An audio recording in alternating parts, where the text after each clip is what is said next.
8th grade now. The other reason why I'd like for him to start, he's going to play a big blue beat, it's called, and it will help you to understand some of the things we've been studying the past couple of months. We study so much about Beethoven and Grieg and Liszt and Chopin and all those older composers. So I wanted to study some of the American composers, some of the pop stars living today. We studied, most of them were still living that we studied. Billy Joel and Barry Manilow, both of whom started to be concert pianists. Barry Manilow actually went to Juilliard.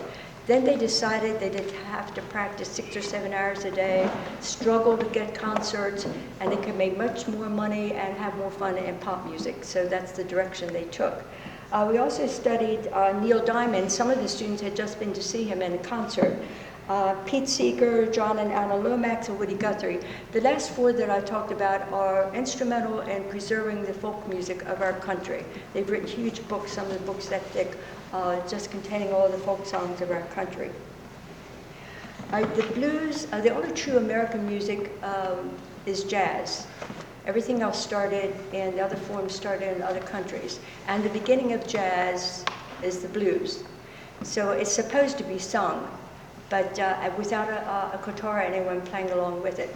But in today's world, they often will use an instrument with it. If you hear someone saying that they're singing the blues, the true blues, listen to the words. They will sing a sentence, repeat that sentence. Let's say they have a problem. They will tell you their problem, and the third line, they will solve it or ask your help.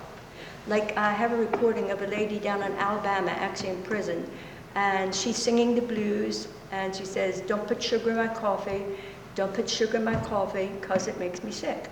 So just something as simple as that is the blues. Okay, Drew will now play the blues for us. Listen particularly to the left hand. It's based on what is called the 12-bar blues, or 12 measures of a set pattern of chords. Okay, Drew?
Which means it's folk songs, and this one is two Russian ones.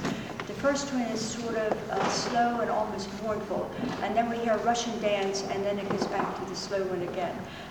Okay, Nick will play for us. Nick is a sophomore at Calvert Hall.